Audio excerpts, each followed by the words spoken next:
Well, welcome everyone on behalf of Church of the Advent here in Washington, D.C., and the Anglican Diocese of Christ Our Hope to this conversation about the conflict in Gaza, which many of us have been following over the last 6 weeks or so. As we know, of course, the conflict began on October 7th with a surprise attack on Israel by Hamas, the terrorist organization that has been the de facto governing body in the Gaza Strip since 2007. About 1,200 Israelis were killed in that attack, and more than 200 soldiers and civilians were taken to Gaza as hostages. Israel has since launched counterstrikes that have killed members of Hamas, as well as thousands of Palestinians in Israel's efforts to eliminate the threat of Hamas going forward. As they always are in situations like this, developments on the ground are fast moving, although various reports suggest that U.S. officials are now close to brokering an agreement between Israel and Hamas that would see a 5-day pause in fighting that would enable a number of Israeli hostages to be released and also allow a substantial increase in the amount of humanitarian aid that is entering into Gaza. It goes without saying that this conflict has occupied the attention of the world over the last 6 weeks, and especially here in the United States. This attention is due not only, obviously, to the shocking nature of the attacks, but because of America's long support of Israel, as well as growing concerns in many quarters about the plight of the Palestinian people. And of course, those of us in the church and in the Christian tradition more generally have all kinds of complex questions about Israel, both as a people historically and as a modern nation state, as well as Israel's relationship to her neighbors and what the role of both the United States and the church should be in all of this. There are few people who are better equipped to help us think about these matters than Walter Russell Mead. Walter is a foreign affairs columnist for the Wall Street Journal, a senior fellow at the Hudson Institute, a professor at Bard College, and he's also a friend to many at Church of the Advent and in the Diocese of Christ Our Hope.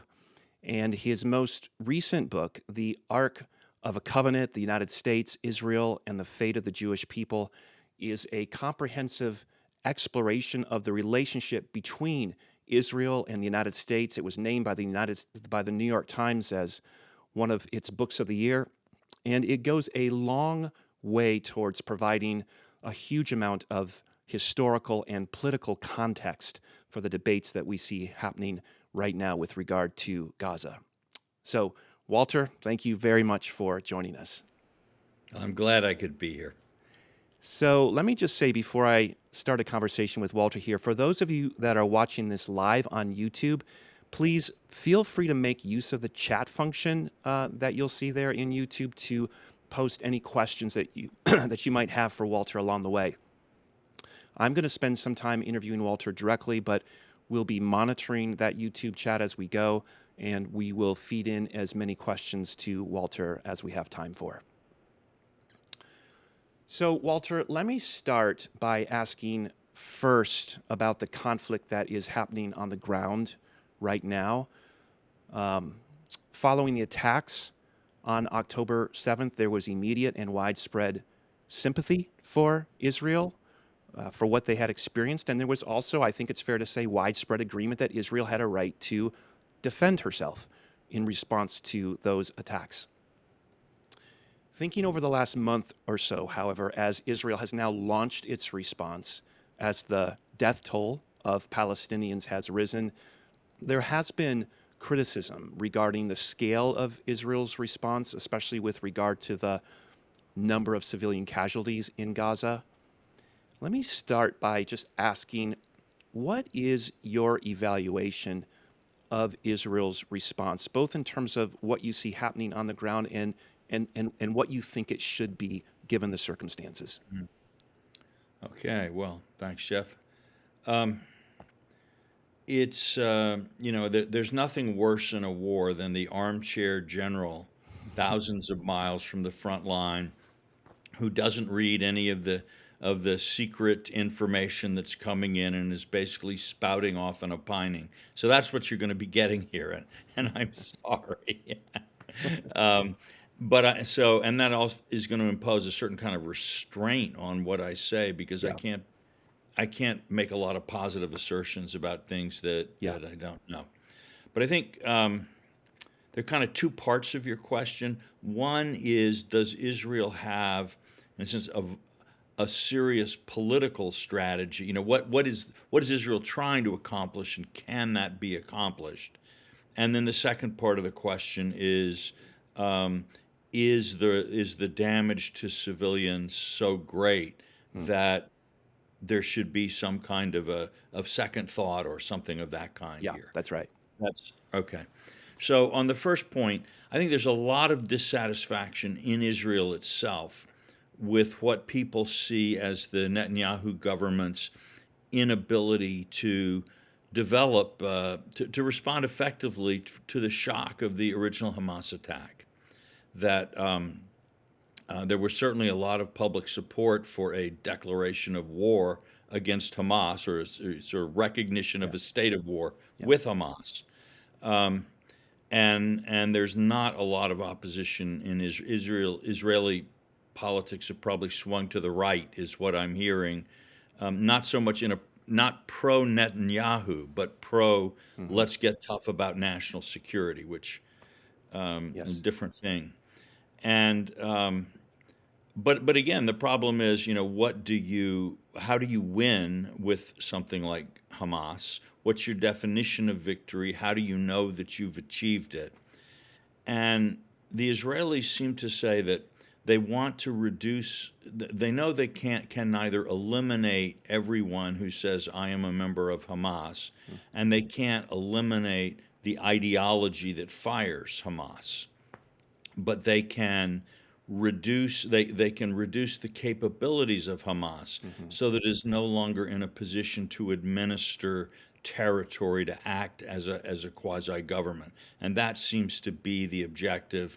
Plus, of course, where possible, rescuing hostages and dealing with capturing or killing, if that's the way it works out, the people responsible for planning, organizing, and carrying out the attack. I think that's the objective. Yeah.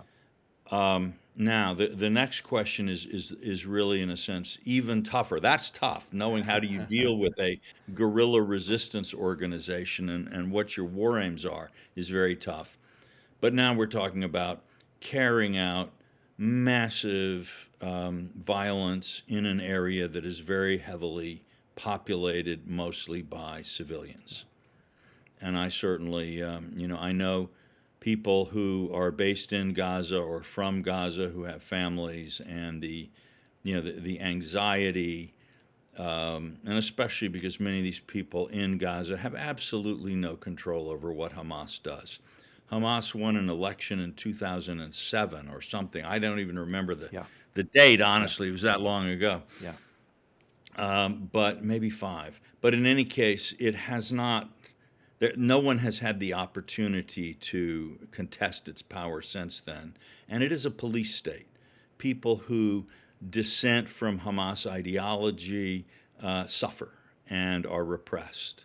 So we, but in any case, those people are innocent in many of them, and they are exposed to terrible fire.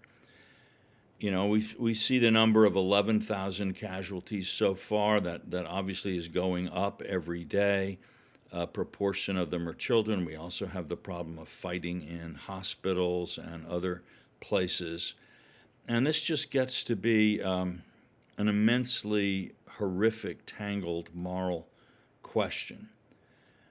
I When I try to wrap my head around this, I actually look back at past wars where the U.S. was responsible to try to get some kind of a comparison. And the obvious one is really World War II, where, okay, the Germans voted for Hitler in 1933, but had not had a lot of opportunity to contest that since then.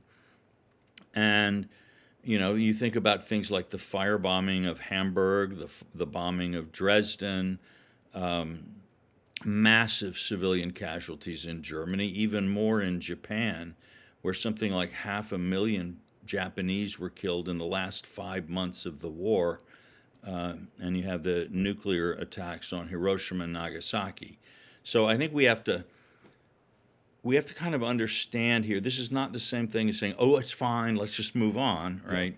But um, what do countries do? What do people do when they feel they are engaged in an existential struggle for survival? Um, and the answer is they do what they can to win. As Christians, we look at that and try to think it through, and so, but I just observationally, and since neither the Israelis nor the Palestinians are Christian, they're going to be guided by their own approaches, and and revenge, has more of a place in both faiths than it does in Christianity. So when we look at how we've behaved in war, Hmm. and then we look at the reality that neither of the combatants has any Christian background at all, or a Christian view of morals. What sorts of judgments do we impose? How do we think about that? It's just difficult. Yeah. Um, I think, you know, and to really highlight the difficulty, it's absolutely clear that Hamas deliberately cites major military installations in civilian places. And this ranges from putting rocket launchers in schools to having command centers in hospitals. This is not an accident. This is deliberate. Yeah. And if we're going to sort of go by legal questions of war crimes, it's actually a much graver war crime to put military facilities in a hospital than it is to destroy the hospital in an effort to destroy the military installations inside it. Hmm. Um, that's, you know, none of this is good. Yeah. None of this is good. Yeah.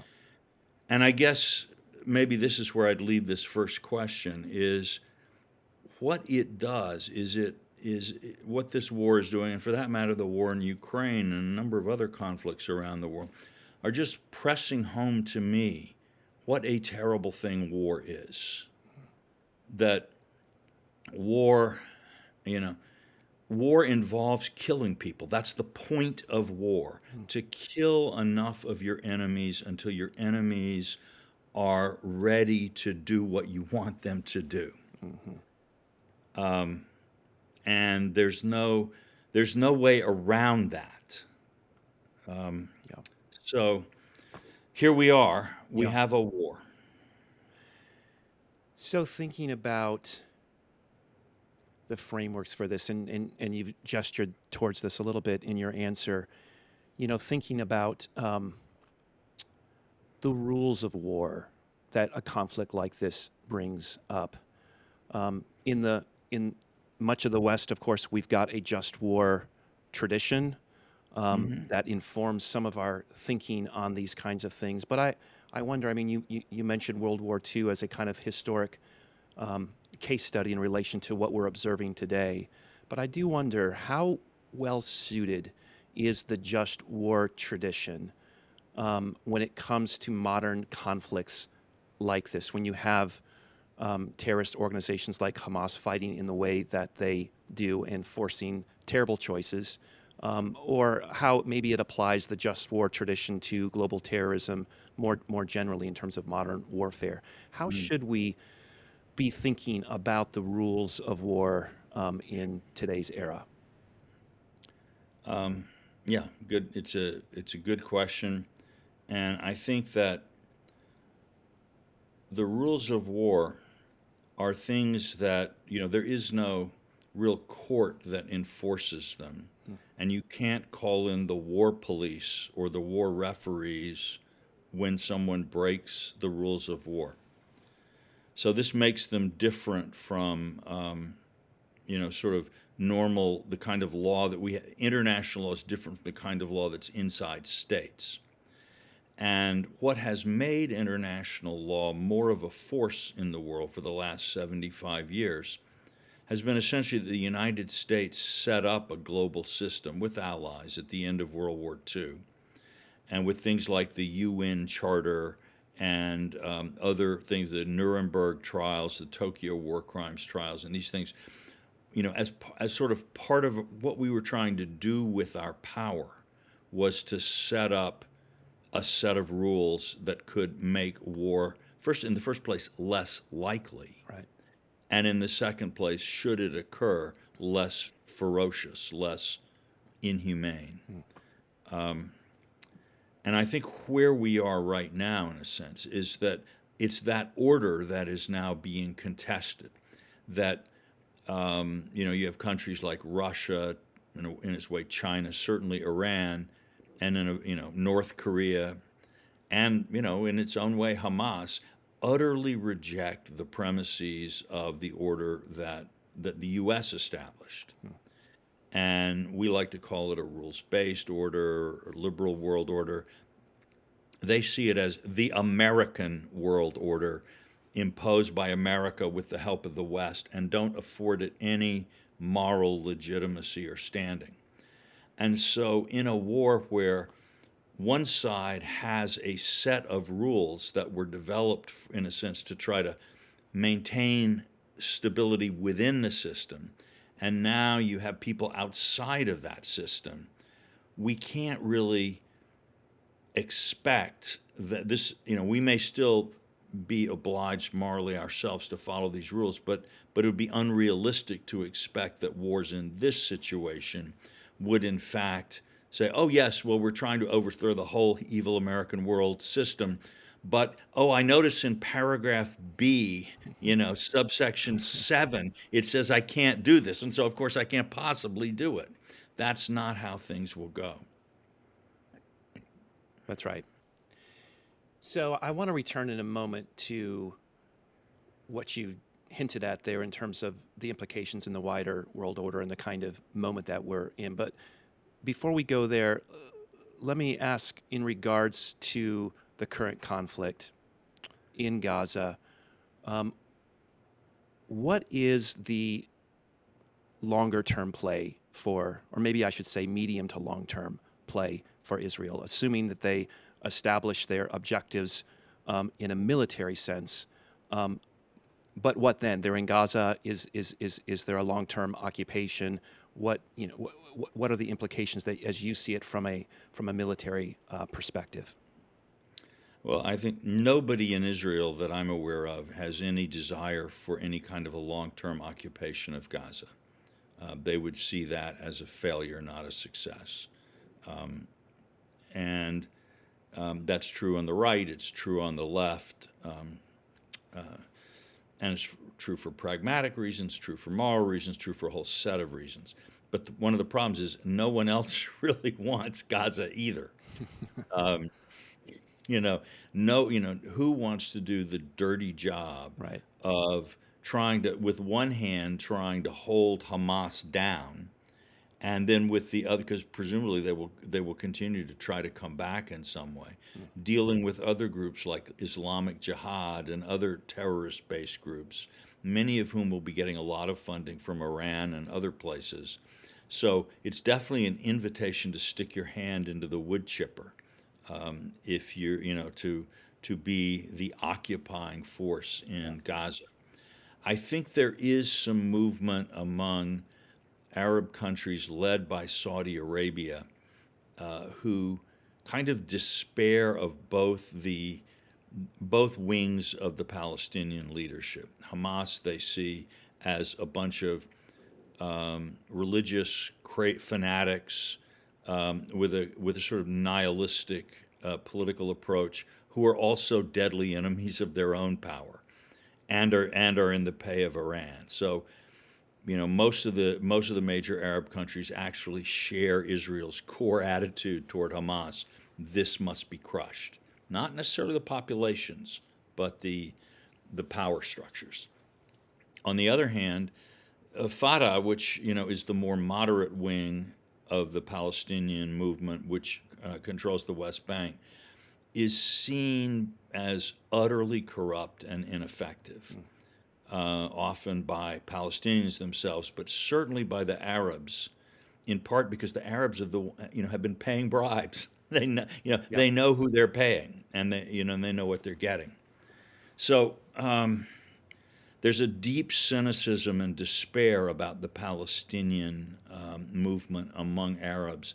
Yeah. The Saudis have said things like, "They never has such a good cause had such bad leaders." Mm, mm, And so there's a possible kind of meeting of the minds that was behind, I think, the Biden administration's policy in the run-up to the war, and something they would hope to get back to later.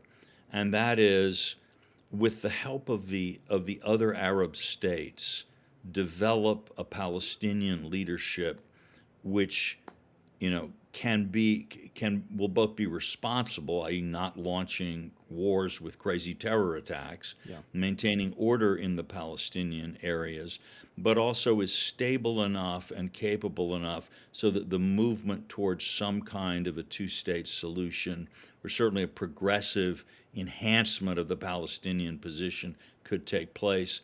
Mm, And it says the Israelis would be able to accept a greater degree of, be readier to accept that if they thought that Arab states with a real stake in regional stability were behind it, yeah. when they might not trust Palestinian politics to produce. Now, this would not be, I think, a very democratic government any more than the other Arab countries have particularly democratic governments. Yeah. And in some respects, it would probably not be a very nice government. But that seems to have been what people in the Biden administration, the Saudi monarchy, and with a lot less enthusiasm, people in Israel were going for. Okay. Yeah. Yeah. As you're saying that, I want to ask about the two-state solution. As these conflicts have been unfolding, I've been reminded when I was younger of that famous photo, I think it was 1993, with President Bill Clinton standing there with his arms open and Rabin and Arafat shaking hands Right. from the signing of the Oslo Accords, and remembering the sense of kind of hope and optimism that suddenly existed for something that had seemed so far off and now seemed close. And of course, now that seems like a very, very long time ago on so many different levels. I wonder, given all that's transpired, do you see still any kind of pathway to a two-state solution in some undetermined future, and what it would take to get there? Okay. Yeah, I think the two-state solution is a horrible and impractical idea. The only thing less horrible and impractical are the other ideas. So, people talk about a one-state solution, where everyone lives peacefully and happily together. This is not going to happen, especially after these last attacks. No one in Israel wants a lower wall or less security at this point, and I don't see that changing. It's not clear. It's not what Hamas wants either, except it wants a one-state solution with all the Jews gone. Right. In fact, I've talked to some Palestinian pollster people and so on who say that the rising support for the one-state solution is partly about discontent with the Palestinian leadership. In other words, there are people, for example, in Italy who love the fact that Italy is in the EU, in part because they hope this will provide some better governance for Italy than some of their own politicians would give them. And so there's a little bit. So Yeah. supporting a one-state solution is a way to kind of both be militant, but also express a kind of despair that the Palestinian Authority has not been really building a state that anyone would want to live in. Yeah. Nevertheless, I think what it comports better with American principles, for what that's worth, better with the real interests of both peoples, that each people should have a state and be free to work out their own destiny in that state. And who knows, over time, maybe the states could begin to reconcile. And at that point, you can start talking about, who knows, economic federations, common markets, who knows, but that's a long way away. Yeah. Yeah. And further away after October 7th and the recent war than it was before. That's right. People do talk about the problem of the Israeli settlements, and making it impossible for a two-state solution because they're just simply spreading out in such a way and breaking up the continuity of the contiguity of the Palestinian areas that would make a state really not feasible. And I think there are definitely people in Israel who've been thrilled that the Palestinian movement has reached the kind of dead ends in Gaza and the West Bank, and that they've sort of been politically paralyzed, because that has given settlers, some of whom have religious motives, some of whom have security or secular Zionist motives, some just have economic motives, but settlers opportunities to spread out in the West Bank. And what it's done is it's put some of the most radical Israelis with the most unrealistic ideas and from a, I'll say from a Christian perspective, not very humane and responsible Yeah. ideas about Arabs and the future of the land directly in contact with Palestinians. And that is an explosive force and a dangerous force. And we've seen violence on the West Bank, even as we've had the war in Gaza. So it's not good. But people who have been sort of working on this professionally for years will say that 80% of the so-called settlements are pretty close to the old 1949 armistice line, and it's kind of been sort of an unspoken area of agreement among negotiators that there would be some adjustments to that line to reflect those settlements. So another group of settlements would be the ones in the Jordan Valley, along the Jordan Valley, that for security purposes, it's unlikely that Israel would give those up soon. But again, those are not the sorts of problems that would make it impossible for a Palestinian state to emerge. Yeah. So we're really talking about a small number. My guess will be that one of the consequences of the war in Gaza is going to be a significant decline in the political power of the hardcore settler movement. And it doesn't mean that Israel is going to become, this kind of left-wing, kumbaya singing state by the Mediterranean, but in sort of hard-nosed terms, people thinking that the benefit that we're getting from these is not worth the cost. Yeah. Yeah. We'll have to see how that works out. That's Israeli politics. Yeah. I want to shift in a moment to talking about how this plays out in the U.S. and U.S. relations. But before I do that, let me just feed in a question that came in from the YouTube chat in relation to this conversation. Does the average Gazan accept the existence of Israel? Nobody knows. This is a problem when you have polls in police states. If I'm living in Russia and a stranger comes up to me and asks me, "What do you think about? Do you approve of President Putin's job?" Yes, I approve of the president's job. In fact, I can't even tell you how much I approve of the president's job. Okay, you've got like strong approval. Is there something stronger that I could say? And so in the same way, how do groups of people express themselves? My guess is that at the moment, the Gazans are pretty angry. There has always been opposition to Hamas in Gaza. Fatah has historically accepted the existence of a Jewish state, though not the policies of a Jewish state. And I mean by historically since the 90s. Hmm. So, but again, some of the Fatah people who say that say it with their fingers crossed, and some of the Hamas people who say no, never, are actually waiting for the offer. I mean, it's like Republicans and Democrats here. People agree or don't agree with everything that's in the party platform. Yeah.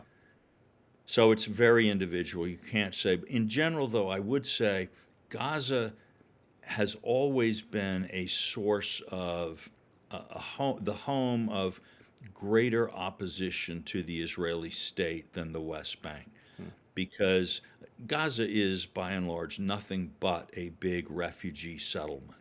It was not, there were a couple of towns and cities there before the 1947, 48, 49 war, but nothing like what's there. These are people, you imagine, okay, one day let's pull down, first of all, they haven't been really occupied by Israel since 2007 or so, Hmm. and it did not bring them joy.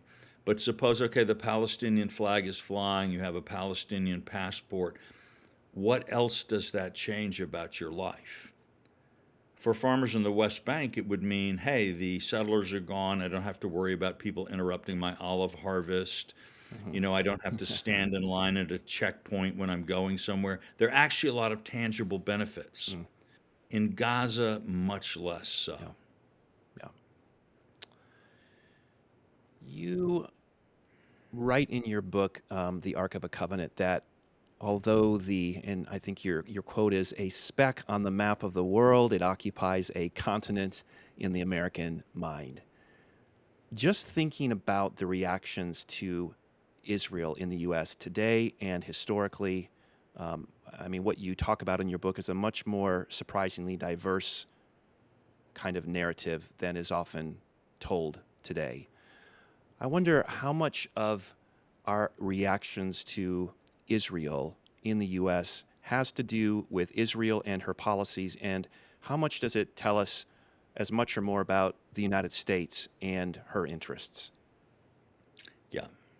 Well, there you can look at our Israel policy is complicated in some ways, not because the policy itself has been complicated or developed in a different way from our policy toward other countries, but because Israel is such a hot button in American culture and in American politics, pro or con. People Right. get much right. I mean, how much, compared to what's going on with the Rohingya or the Uyghurs, Kashmir. I think they have a whole lot of other places in the world. Wars, far more people are being killed and displaced in Sudan as we speak, right? But obviously, Israel Palestine has this power in our minds, this totemic power. Hmm.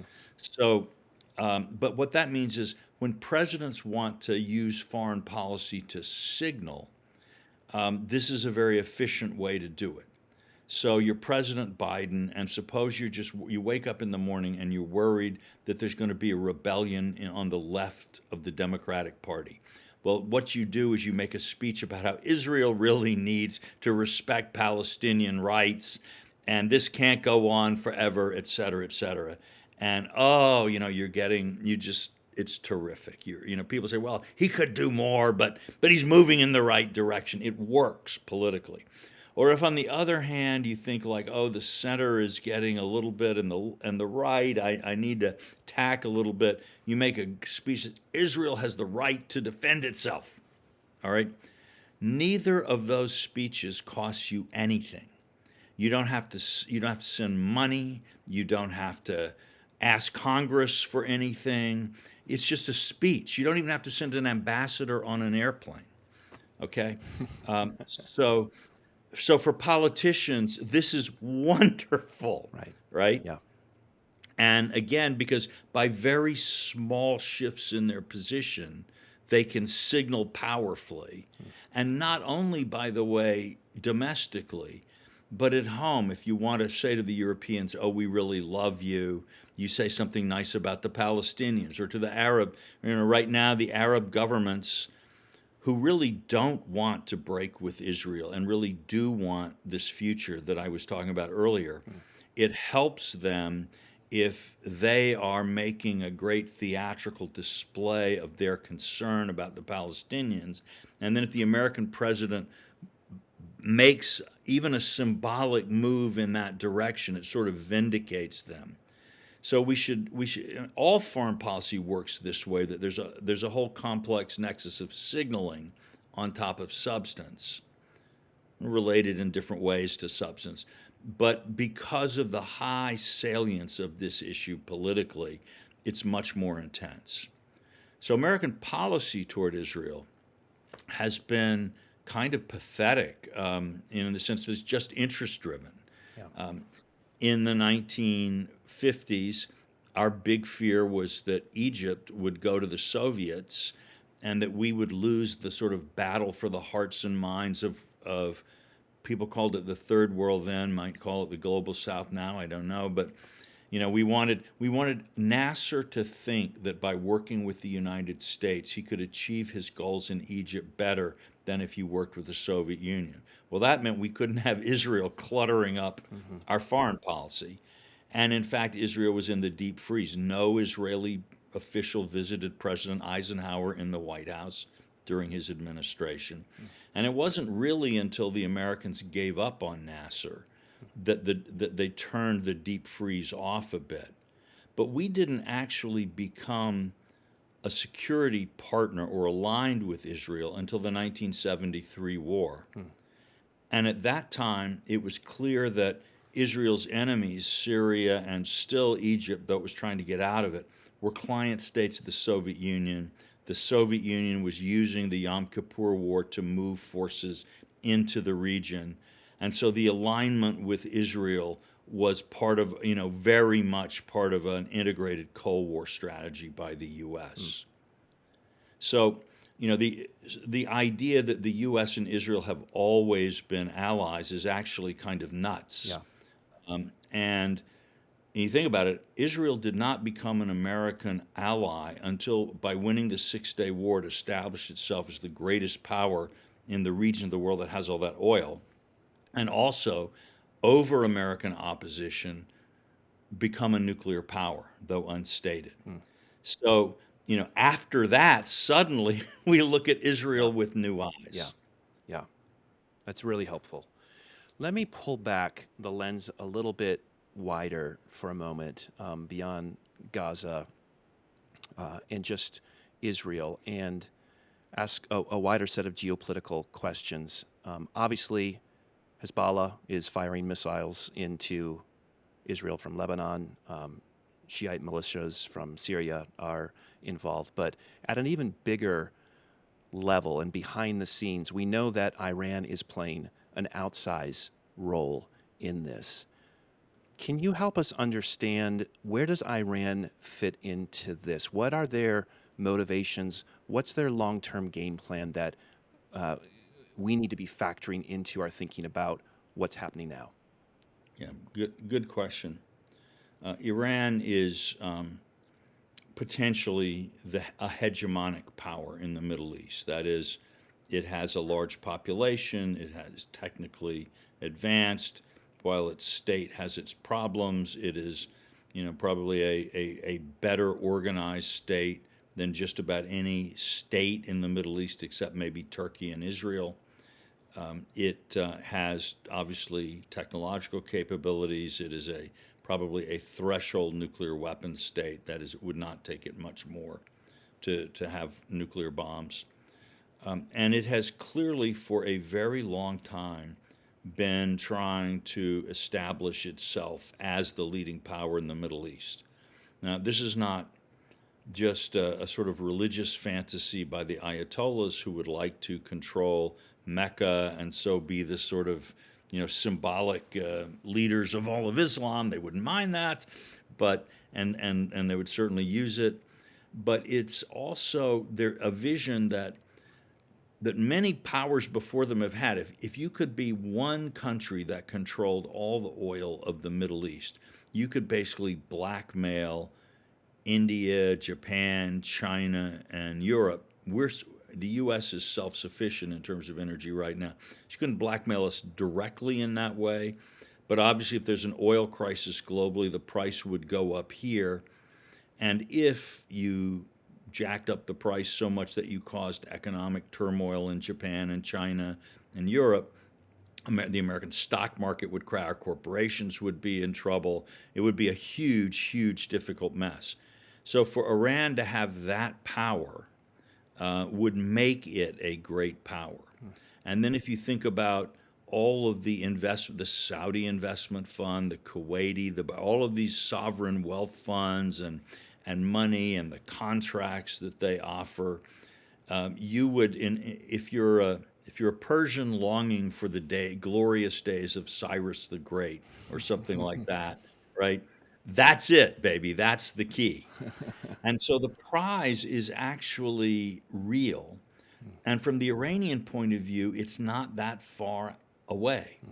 If you look at, thanks in part to America's invasion of Iraq in 2003, but even more perhaps to our then failure to kind of stay in Iraq in a serious way, the Iranians are the most important foreign actor in Iraq. In Syria, they've managed to help their client ally Assad hold out. The Americans said Assad must go. The Iranians said, and he didn't.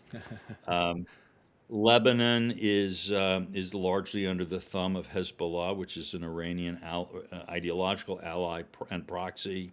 Hamas has turned to Iran as a radical source of funding. The Houthi in Yemen, today I see they just seized a ship in the Red Sea and have sent video about it. So, and the Houthi, using Iranian missiles, have attacked the UAE and Saudi Arabia in missile attacks on refineries and things like this. So, from the standpoint of many of the other countries in the region, Iran is well on its way toward consolidating its control. What was happening here, I think, from the great power perspective, is that the Iranians saw that the U.S. was trying to build this connection with Israel and Saudi Arabia and offering them stronger security guarantees, basically as a way to balance Iran's rise. Iran does not want to be balanced. And so while we don't know whether Iran sort of called up Hamas and said, okay, go, go, go, and they've claimed that they don't, but, I don't believe everything I hear. And even sometimes in church, but um, so they have, they have a relationship with Hamas. There are no paraglider schools in Gaza. Right. There's not a big recreational paragliding industry there. So the capabilities that they demonstrated and the weapons that they're using and so on are not manufactured in Gaza. They're basically supplied by Iranian money and know-how. So they created a situation in which in which this could happen. It is to their advantage that it happened. Now that it has happened, they're hoping that with this they can radicalize the Middle East, that they can they have two strikes against them in spite of all of their success. One is that they're not Arab. Iran is a majority, small majority, but majority ethnically Persian country, and their form of religion is a kind of Islam. In a way, it's more like the Catholic, like a sort of quasi-Catholic, where they have popes, or even Greek Orthodox. Maybe they have different patriarchs that wield authority. While Sunni Islam has historically had more of a sort of Protestant side to it, where there's no single person or institution in charge. But the differences are quite deep, and the bitterness has gone on a very long time. And so Persian heretics are not necessarily popular in a lot of the Middle East, and especially because in the last 10 years, what have they done? The civil war in Syria was the worst thing to happen to Arab Muslims probably since the Mongol invasions. millions of people driven from their home, 3 million in Turkey alone, million plus in Europe. I mean, far worse historically than the displacement of the Palestinians in terms of numbers. And by the way, some refugees in Syria were Palestinians Yeah. living in refugee settlements there that had to leave again. So Yeah. double and triple refugees, huge casualties, war crimes everywhere you looked. And this is Iran. Lebanon used to be a very prosperous state with decent communal relations. Now Lebanon has gone through one crisis after another. The state is largely collapsed. So sort of where Iran touches, it blights. Yeah. At least that's how people see it. Yeah. So it's very unpopular. Mm. How does it overcome that? There has to be somebody and something that you hate more than you hate Iran. And there are two candidates for that, Israel and the United States. Mm. And so Iran hopes to present itself as the great anti-Israel resistance, the great anti-American resistance, and then it wants to whip up the flames of hatred of Israel, hatred of America, as a way of gaining legitimacy on the street and throughout the Arab world. Yeah. So I think that's where Hamas's interest. Hamas is a fundamentalist Sunni organization. Mm-hmm. So you wouldn't think it would, it's, I don't know what the comparison would be. It'd be like a Northern Ireland Catholic Protestant league, Right. something of that kind. It's very unusual, Yeah. but their common interest in inflaming the Yeah. hatred as a path forward binds them together. Yeah. Yeah. Let me connect what you're describing here with some of the larger patterns that seem to be developing across the world in the last number of years. A few months ago, you did a fascinating podcast with Barry Weiss in which you talked about this shift in eras that you perceive to be happening maybe over the last 15 years, or starting 15 years or so ago, as we moved from a kind of post-World War II settlement in which the U.S. and its allies created the kinds of institutions and the structures you were talking about earlier to create this kind of world order. But your sense is that that's beginning to unravel. And I think the language that you used was, your concern is that we are now moving into a pre-war era Exactly. that's significant and serious. Can you explain what you mean by that? Right. Well, a post-war era is one where international politics is basically about cleaning up the mess from the last war. So, like after the Cold War, there was the problem in Yugoslavia, right? The breakup of Yugoslavia. How do you manage that stuff? Hmm. Nobody thought it was going to lead to World War III or anything like that, but it was leftover business, expansion of the EU, NATO, those kind, the sort of free trade, all of these kinds of things. But in a pre-war era, it is international life is about trying to deal with problems that, if you don't successfully deal with them, could lead you into another great power war. Yeah. And it doesn't mean that there's some like cosmic clock and we know like we're 3 minutes away, we're 10 minutes away, or anything like that. You don't know.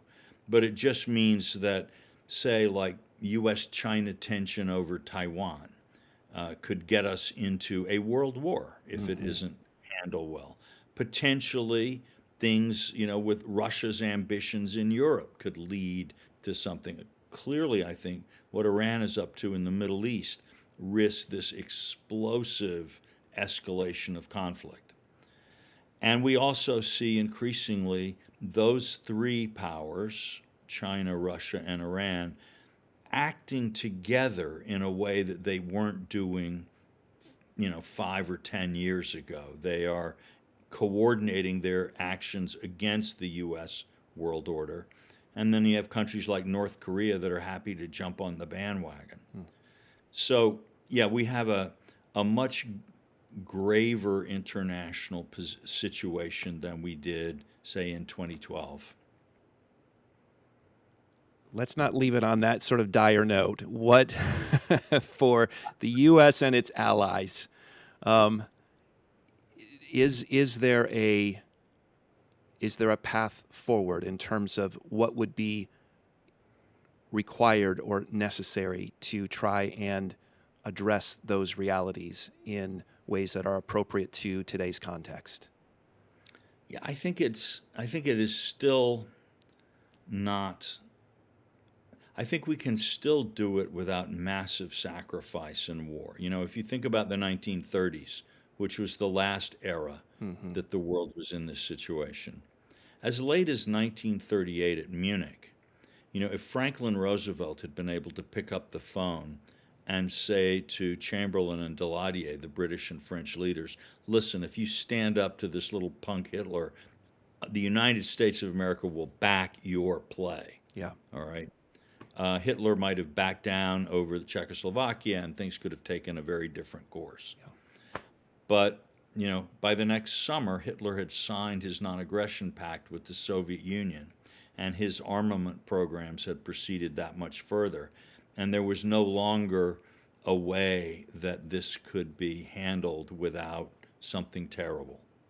So I think we're kind of, you know, we're still in a zone where, with kind of reasonable prudential steps and again firmness of approach and, you know, sort of, you know, not crazy hard line, let's pick quarrels everywhere, but a sort of statesman-like, rational, firm Mm-hmm. approach to things.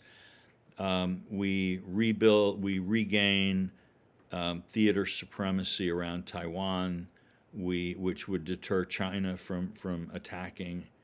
We stabilize the Middle East not by ourselves intervening, but by not letting Iran knock our allies off the path of reconciliation that they were on, and doing what we can to help that happen. And then I think dealing, you know, with the situation with Russia and Ukraine. Um, those are Mm-hmm. all doable. They would probably require both a higher defense budget, but again, not at insane levels. During most of the Cold War, our defense budget was about 6% of GDP, higher in conditions like the Korean War and the Vietnam War. It's now under 3. At 4% of GDP, most of the people I talk to in the military think, you know, that would give us the resources. Wouldn't happen right away, and there's a risky period that you have to navigate. But that's, you know, we can do that if we make up our minds to it.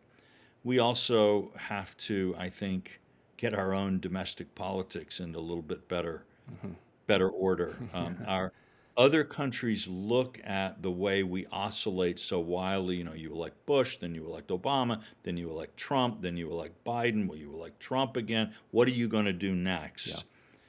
And that we should understand as a people how profoundly destabilizing that is in the rest of the world. Right. It encourages our enemies and it creates deep fear among our allies. Mm. And so part of the job of maintaining world peace or something like it is our being better citizens and finding a better way forward here at home. Yeah. So we've covered a wide-ranging ground and territory here. I want to loop in a few other folks from Advent and from the diocese to be able to engage with some of what we've been talking about and to ask some questions here. Let me start with with uh, with Ross Wagner, who is a priest in the diocese and at All Saints in Durham. He's also a professor of New Testament at Duke University. And Ross, we can't see your picture there, but we see your name. I don't know if you can hear us. There you are. Hey there. Thank you so much. I really appreciate the conversation. We've zoomed way out. I want to zoom way back in. I've spent time in the last couple years with Palestinian Christians in the West Bank and in Jerusalem. And it's a very common feeling, I think quite justified, that the West and American Christians don't see them, that we've forgotten them. We haven't mentioned Christian Palestinians tonight at all. The number is fairly small. It's gotten smaller since Israel's occupation of the West Bank. There's several Palestinian families destroyed entirely when the St. Porphyrius Church was bombed in Gaza a few weeks ago. I would love to hear your perspective on the role Christian Zionism in various forms has played in shaping, influencing U.S. policy. I remember President Trump saying after the embassy was moved to Jerusalem, well, I wanted to give the evangelicals a win. I'm just thinking, as a Christian teacher, as a priest, how can I help shape thinking about Israelis, Palestinians, Christians, Jews, Muslims that might put a better kind of pressure on our government to act justly? Thanks. Okay, well, let me suggest reading my book, available at better bookstores everywhere, Ark of a Covenant, because I do talk about some of those issues there, and especially the history. One thing to realize is that in the 1940s and 50s, Israel was a left-wing cause in the United States, not a right-wing cause at all. And in fact, Israel was the poster child for the Democratic Socialists of America. That it was the example when people said, oh, if you have socialism, you can't have freedom. And they'd say, well, look at Israel, that shows you're wrong. They'd say, if you have socialism, you won't have a strong national defense. Look at Israel, it shows you're wrong, et cetera, et cetera. And so and actually in the summer of 1948, the Southern Baptist Convention refused to pass a resolution congratulating Harry Truman on his recognition of the state of Israel. So in American kind of ecclesiastical history and political history, there's been a lot of shifting back and forth. And today what you have, I think, is you've had a sort of, and this, I think, it begins late in the Cold War, but it really hits after 9/11, where for a lot of Americans, they're seeing Israel as standing with the U.S. against, Islamist terror. And, the enemy of my enemy is my friend. But this builds on something much deeper that goes back and was actually quite common among liberal Christians in the 19th century. The idea that part of and this is not about supersessionism, non-supersessionism, or those kinds of things. This is about the idea that there were these three great peoples of antiquity: the Romans, the Greeks, and the Hebrews. And all of them, if you read the texts of antiquity, Italy was prosperous, Greece was glorious, the land of Israel was flowing with milk and honey. And Americans in the 19th century got this idea that if these peoples would revert back to democracy and farming, virtuous American things, then they would begin to flourish. The Jews would return to Israel, they would farm, the land would bloom, the Jews would bloom. This was a liberal idea. And interestingly, it was shared by Mormons. So, the sort of makeup of this in the American psyche is really complex. The modern form of a sort of narrowly focused evangelical support that's very intense and politically committed. That's new. But the division in quote mainline Protestantism, and in some ways I can think of churches like ACNA, maybe we can think of as mainline Jellicle, where in some sense the members of these church conservative groups occupy the same sort of upper middle class type spaces in American life that mainline Protestantism did at its zenith, and so naturally have some of the attitudes and outlook on life that you would have in those positions.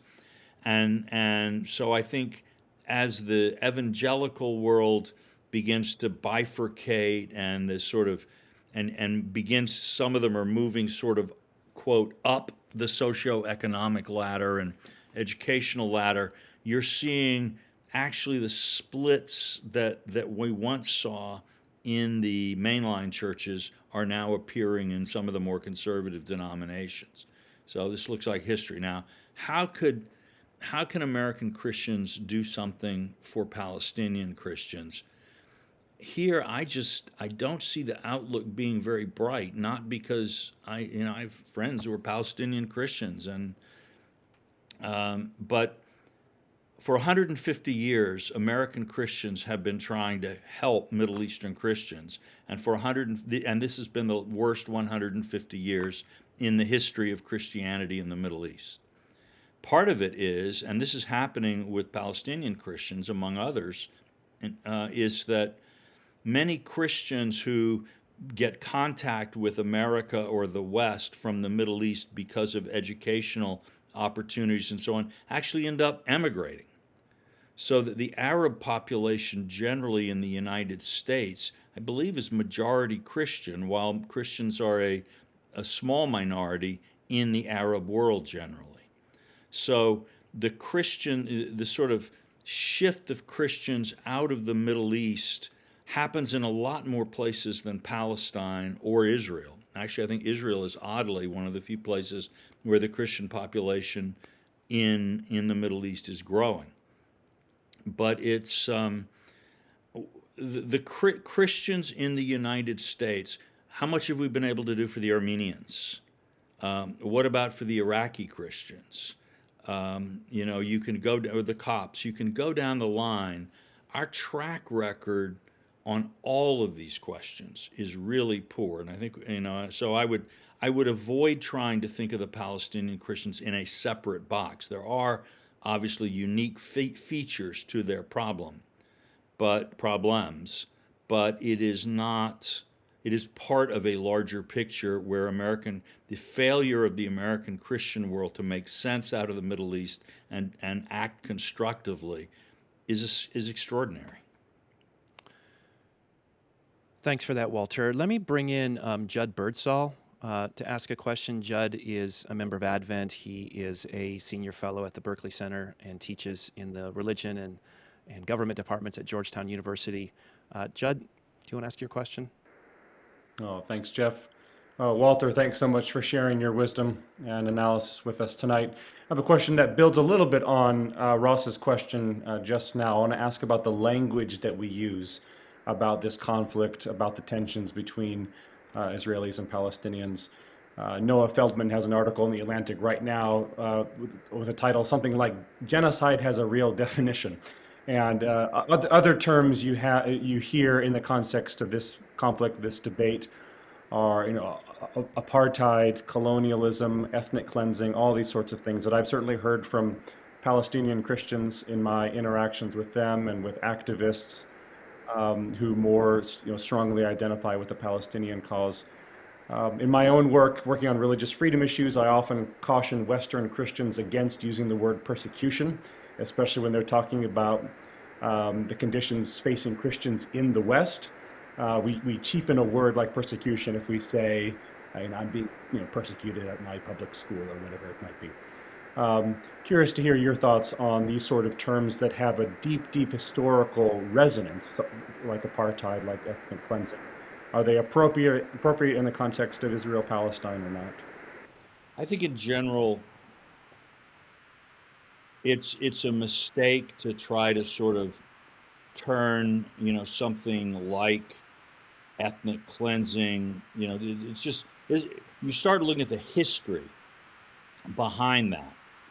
And I mentioned in my column, it's actually running in the Journal today, that at the Potsdam Conference, the United States agreed to the expulsion of 12 million German civilians from lands in Poland and Czechoslovakia, where their ancestors had literally lived for centuries.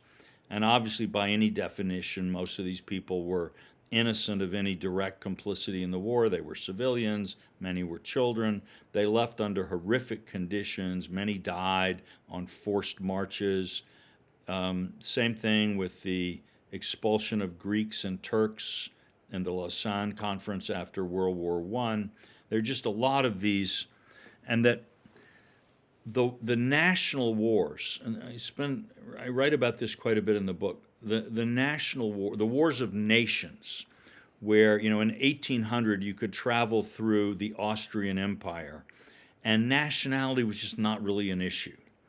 Somebody speaks Hungarian, maybe the people in town, they're German speaking.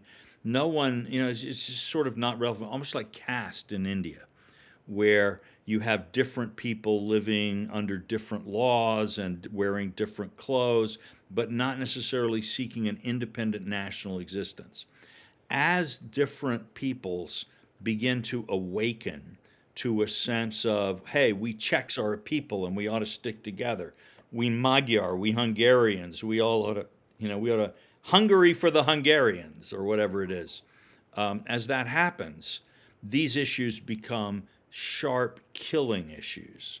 And if you look at the wars of the 19th and 20th centuries, you can really see that in about 1870, there were only 4 or 5 countries between the Rhine River in Europe and Vladivostok, and then the entire Middle East. The Ottoman Empire is, the whole Middle East. The Russian Empire includes a lot of what is now Eastern Europe, so does the Austrian Empire. Today, there are over 50 countries where those 4 used to be. And in almost every case, the separation involved the forced relocation of hundreds of thousands, sometimes millions of people, sometimes under the most appalling conditions. We've sort of forgotten. I don't say this to say like, oh, well, so it doesn't really matter what happens to the Palestinians or anybody else.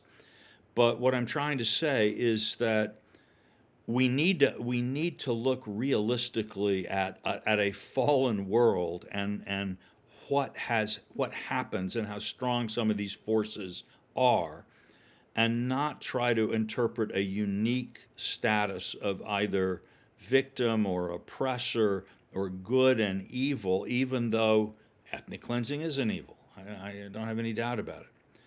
But genocide is, I think, particularly a difficult word because everybody wants to elevate their suffering to the level of genocide. And again, I'm not just talking about Palestinians. You can hear this. The word genocide is used metaphorically all the time. Cultural genocide, political genocide. And I don't think it's helpful. I think we should try to look at each situation on its own. I don't want anybody to think that I don't myself find a lot wrong with Israeli policies, particularly on the West Bank. Less so in Gaza because they haven't been there, but nevertheless. And the sort of failure to think through, to consistently understand the need for a Palestinian political entity and voice has not served Israel well, in my view. But I guess before I leave this question of morality, I should probably say a little bit about the right in Israel. The supporters of Netanyahu and his coalition, because I think their situation is not as well understood. Obviously, a lot of the policies that they are advocating, I think probably most of the people on this call would agree are not good for Israel or good in a larger sense. But we have to understand what we're dealing with. Most of these people are actually descended from Jews, not from Europe, but from the Middle East, who were driven out of their homes by persecution after what they remember. Arabs will say, relations among, with the Jews were really terrific in Egypt before 1950. It a little bit reminds me of someone growing up in the segregated South. I used to always hear the white people say, relations here were great until those outside agitators came in. The blacks had a different story to tell. And so their experience is discrimination, persecution, ending in forced flight from their homes, violence, no compensation for property. And then in Israel, they're sort of dumped by the European Jews into the least appealing settlements and not given the great educational opportunities. So this kind of double discrimination. And then they say, and what happened to the Palestinians? Well, they're still getting refugee relief from the UN. Everybody talks about the problems. Everyone spits at me. No one cares anything. No one knows. No one cares. I'm considered an oppressor. I'm just, I'm just the universal pariah dog here. And so there is an intense bitterness and also utter lack of any sense of guilt about what happened in 1940, about the Nakba, right? Because they had a Nakba too. So, we have to understand the psychology of people. Obviously, I'm not saying, and this bitter historical view should shape our framework. As Christians, that's not how we think anything should happen. But in terms of understanding the politics in Israel and the forces that we're dealing with, and I think we could all be a lot more persuasive in our interactions with Israeli counterparts if we showed a bit more understanding.